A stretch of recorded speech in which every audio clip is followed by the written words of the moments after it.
Melanjutkan cerita sebelumnya, di mana Bachira melepaskan tendangan pengusir Nagi dan memastikan kemenangan Barca atas Manchester City dengan skor tipis 3-2. Sebuah kenyataan pahit pun mulai terungkap. Jalan Nagi Seishiro dan Mikage Ryo kini mulai berpisah. Di tengah kerumunan para peserta yang menanti dengan gelisah, beberapa meledak dalam sukacita saat ranking lelang diumumkan. Nanase tak kuasa menahan haru saat menyadari dirinya berhasil lolos, meski peringkatnya berada di tepi jurang eliminasi. Raichi berteriak lantang penuh kepuasan ketika namanya tercatat di ranking ke-21, ambang batas yang menentukan nasib. Peserta lainnya pun mengekspresikan kemenangan mereka dengan teriakan, tawa, atau bahkan keheningan penuh keterkejutan.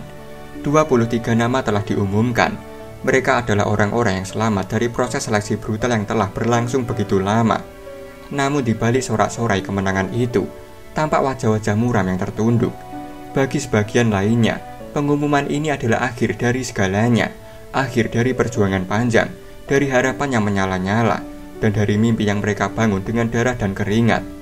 Tokimichi yang dulu berada di jajaran top 3 sebelum Neo Egoist League dimulai, kini harus mengundurkan diri dengan mata yang berkaca-kaca. Para pemain yang dulunya mewakili tim nasional Jepang U20 harus menerima kenyataan pahit bahwa mereka kini dianggap usang dan tak lagi dibutuhkan. King Igaguri pun harus menelan kenyataan getir. Ia tersingkir dari Blue Lock.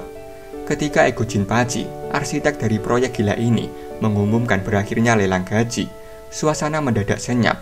Mereka yang tak berhasil menembus 23 besar dinyatakan tak lagi relevan. Seperti eksperimen gagal, mereka disingkirkan tanpa belas kasih. Kata-kata Ego yang dingin dan tegas menghantam mental mereka seperti palu godam, dan pintu loser gate pun dibuka bagi mereka yang kalah. Di tengah kebingungan dan keterkejutan, Isagi berseru lantang memanggil Ego Jinpachi. "Tunggu sebentar! Ego-san! Kenapa Nagi tidak lolos?" Ego terdiam sejenak, lalu menjawab dengan suara datar namun tegas. Menurutnya, Nagi telah gagal membuktikan dirinya dalam pertandingan ini. Ia memang pernah bersinar, namun hanya sesaat. Ketidakkonsistenannya menjadi bumerang dalam sistem yang mengevaluasi kontribusi pemain secara objektif. Dalam dunia Blue Lock, inkonsistensi berarti kematian. Kejeniusannya saja tidak cukup, dan hasil akhir dari lelang gaji yang ia peroleh telah menjelaskan segalanya, bahwa kualitasnya belum cukup untuk bertahan.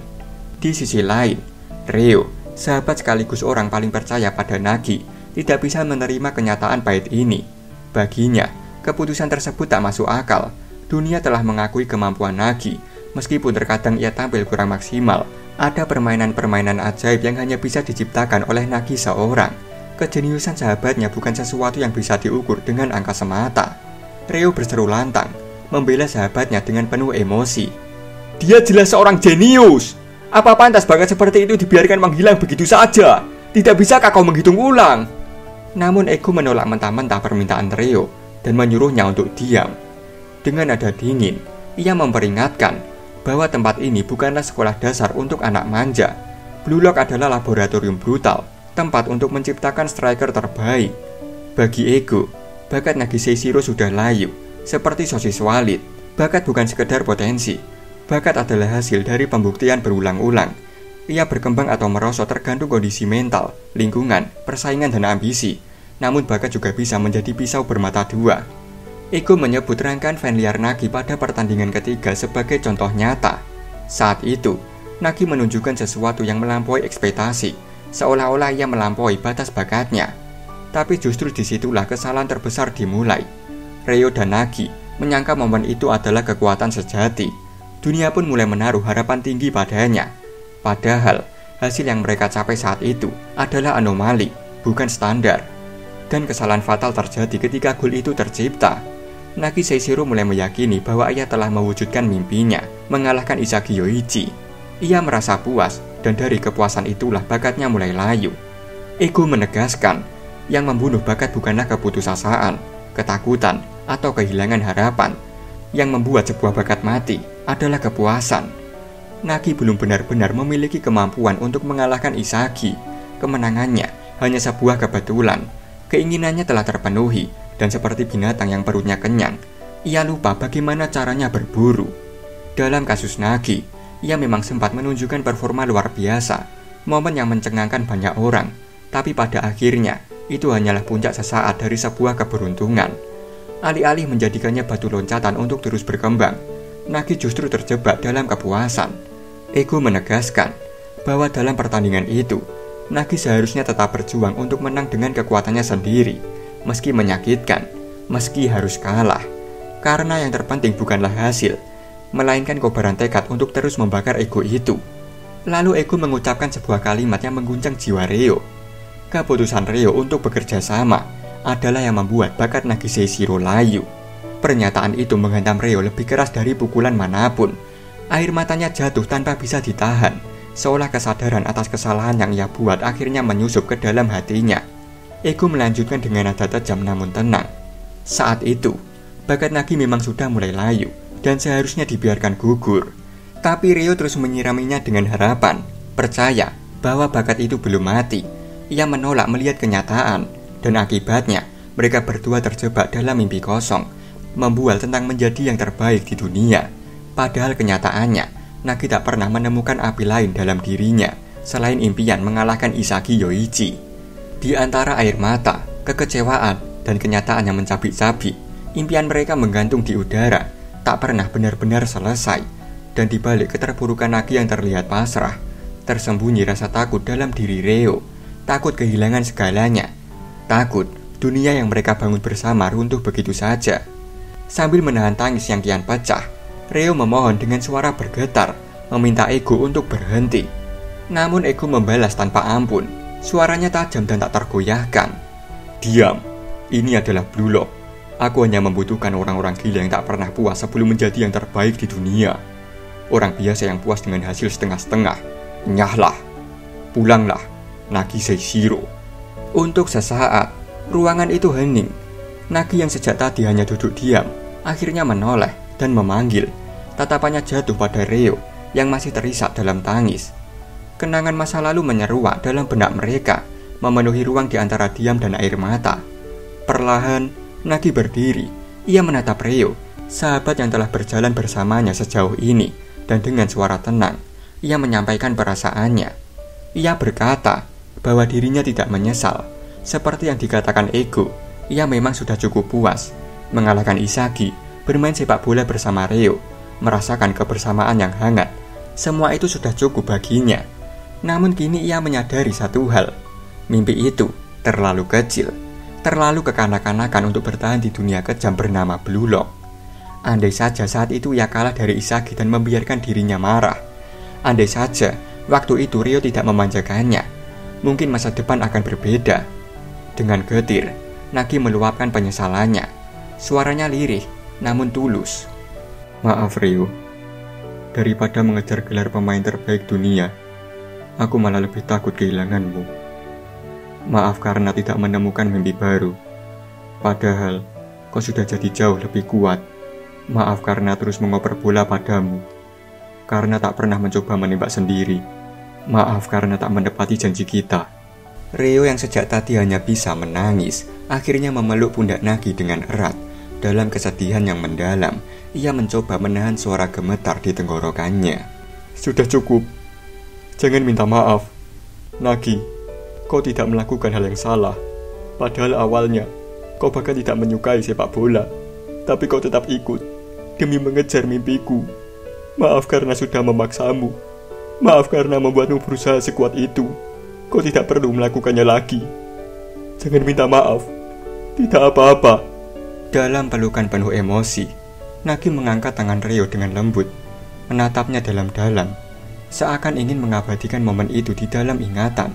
Dengan suara tenang namun penuh makna, ia menyampaikan isi hatinya. Ia berkata bahwa ia bahagia. Bersama Ryo, ia telah menemukan sisi lain dari dirinya. Rasa semangat saat bermain bola, rasa takut akan kekalahan, keinginan untuk menang, dan kejujuran yang selama ini tersembunyi. Semua itu adalah pengalaman yang berharga. Tapi dari semuanya, yang paling menghantui pikirannya adalah satu hal, betapa sepinya ia tanpa Ryo di sisinya. Bagi Nagi, Ryo adalah cahaya dalam hidupnya. Sejak pertemuan pertama mereka, segalanya berubah. Setiap detik bersama Ryo adalah harta yang tak ternilai. Namun ia juga tahu bahwa kebersamaan mereka telah sampai di ujung jalan. Dengan berat hati, Nagi menyimpulkan sesuatu yang menyakitkan. Mungkin mereka seharusnya hanya saling melewati. Ia kalah karena terlalu menghargai momen itu, karena ia lebih memilih Ryo daripada ambisi. Dan saat itulah ia berhenti menjadi seorang jenius. Seandainya mereka berpisah lebih awal, mungkin mereka bisa tumbuh lebih kuat dan benar-benar menjadi yang terbaik di dunia. Setelah mengucapkan semuanya, Nagi mengusap kepala Ryo dengan lembut dan berkata dengan suara terakhirnya, penuh ketulusan, "Selamat tinggal Ryo, dengan kekuatanmu sendiri, jadilah yang terbaik di dunia." Ryo hanya bisa menunduk dalam tangis yang pecah tak tertahankan, menyadari bahwa sosok yang selama ini selalu berjalan di sampingnya kini pergi, dan mungkin tak akan pernah kembali.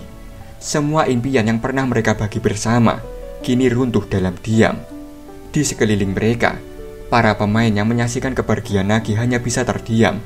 Mereka yang dulu mengagumi kejeniusannya, yang pernah menyaksikan keajaiban dari kaki Nagi Seishiro, kini tak sanggup berkata apa-apa. Seakan ada sesuatu yang ingin mereka sampaikan, namun tak mampu terucap. Dan akhirnya, satu suara memecah keheningan. Sebelum Nagi benar-benar menghilang di balik loser gate, suara lantang menggema di layar hologram. "Nagi!" Nagi menoleh. Dari balik cahaya biru hologram, tampak sosok Isagi Yoichi. Tatapannya menembus layar, tajam namun dipenuhi emosi. Ada air mata yang menggantung di pelupuk matanya. Tertahan, namun nyata. Lalu dengan suara yang bergetar namun penuh keyakinan, Isagi berteriak, "Jangan tinggalkan sepak bola!" Nagi menatap layar itu sejenak. Matanya kosong, tetapi dalam. Ia tak berkata sepatah kata pun. Lalu ia kembali melangkah, diam-diam, tanpa ragu, melewati gerbang kekalahan yang dingin dan tak berperasaan. Loser Gate. Di lorong gelap di balik pintu itu, mereka yang telah membuktikan diri, namun tetap gagal, hanya bisa menangis dalam diam, menyimpan luka di dada yang tak terlihat. Kecuali satu orang, Neru Tepe. Ia bahkan belum sempat menunjukkan kemampuannya dan tereliminasi begitu saja.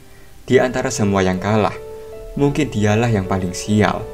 Dan dengan berakhirnya pertandingan terakhir Neo Egoist League, tirai fase kedua Blue Lock pun ditutup. Fase berikutnya sudah menanti, Piala Dunia U20, satu langkah lagi menuju panggung tertinggi.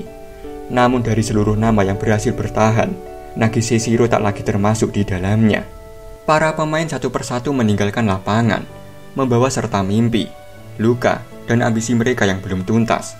Namun bagi dua orang, gol terakhir yang diciptakan oleh Isagi Yoichi menjadi lebih dari sekedar penentu kemenangan. Itu adalah titik balik yang mengubah hidup mereka sepenuhnya. Kaiser dan Ness. Di lorong yang suram yang mengantar mereka kembali ke markas Strata Jerman, langkah kaki Kaiser terdengar berat. Di belakangnya, Ness terus mengikuti diam-diam, namun setia. Hingga akhirnya, Kaiser menghentikan langkahnya. Ia menoleh, melirik Ness dengan tatapan letih dan penuh amarah yang tertahan. "Kenapa kau masih mengikutiku? Sudah cukup. Aku, yang kau percaya itu cuma ilusi. Aku ini sampah. Kita sudah hancur. Enyahlah Ness sialan." Namun Ness seperti bayangan yang tak pernah meninggalkan tuannya, tetap berdiri teguh, tanpa ragu. Ia menjawab dengan suara singkat tapi penuh ketegasan, "Aku akan tetap berada di sisimu." Jawaban itu justru membuat emosi Kaiser memuncak. Ia berbalik dengan cepat, menatap Ness tajam, penuh frustasi yang meledak-ledak. "Kau waras. Aku bahkan membuangmu demi ambisi menang. Dan akhirnya aku kalah dari Yoichi. Aku ini hanya pecundang yang mempermalukan dunia. Berhenti bergantung pada sampah sepertiku." Namun kali ini, tak seperti biasanya. Ness tak lagi gentar. Ia menatap balik tanpa gentar. Matanya dipenuhi tekad yang tak tergoyahkan. Kata-katanya pun keluar dengan tenang, namun menohok ke dasar hati. "Tidak, aku tidak akan mengikuti perintahmu lagi. Kau bukanlah sampah. Kau manusia, punya darah dan daging. Dan dengan egoku, aku akan menyihir dirimu yang sudah hancur." Kata-kata itu menghantam Kaiser sampai menembus jiwa. Ia terdiam, tak mampu membalas. Seluruh amarah, rasa malu, dan keputusasaan berkumpul di dadanya. Tapi Ness tetap berdiri di sana, tak menyerah, tak pergi. Sementara itu, penawaran kontrak baru untuk para pemain mulai bermunculan kembali. Kaiser mendapat tawaran sebesar 400 juta dari klub Real. Lorenzo ditawar 280 juta oleh Ubers. Nes mendapatkan 130 juta dari Bayern Munchen. Charles ditaksir 110 juta untuk PSG. Dan Agi mendapatkan tawaran 80 juta dari Manchester City. Di sisi lain, 23 pemain yang berhasil bertahan di Neo Egoist League diinstruksikan untuk beristirahat dan bersiap untuk agenda selanjutnya yang akan dimulai besok pukul 9 pagi. Mereka diminta mengenakan setelan khusus dan naik ke shuttle bus yang telah disediakan. Di dalam bus, para pemain tampak berbeda dari biasanya. Bachira merasa ini pertama kalinya ia memakai setelan semewah itu. Nanase tampak canggung, khawatir soal dasinya, sementara Hiyori membantu merapikannya. Baru merasa janggal karena jendela bus terlalu gelap, membuatnya tak bisa melihat keluar. Otoya bergumam soal kehidupan mewah. Zantetsu gembira karena semua fasilitas ini gratis. Karasu penasaran kemana mereka sebenarnya akan dibawa.